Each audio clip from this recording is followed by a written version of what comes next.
Welcome to the Slop Farm. Enjoy the video.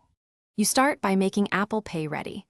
Add a supported card to wallet and complete the bank verification so payments authenticate cleanly.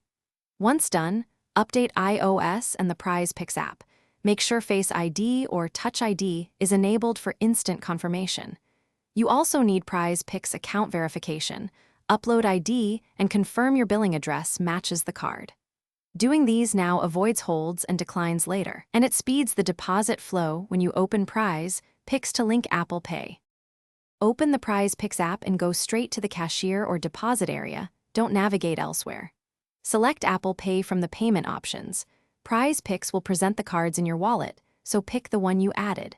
Enter the deposit amount, watch for any minimum/maximum prompts, and then authenticate with Face ID or Touch ID to approve.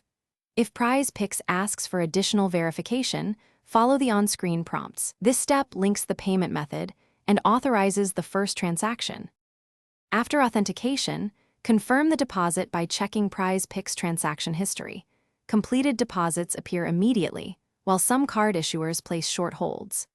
If the Apple Pay option doesn't appear or a payment is declined, make sure wallet has the card marked for Apple Pay. Your device region and iOS versions support the bank, and billing details match Prizepicks. If problems continue, capture the transaction ID and contact Prizepicks support. This one troubleshooting step often resolves mismatches quickly. Thanks for watching. Consider subscribing if we helped you today.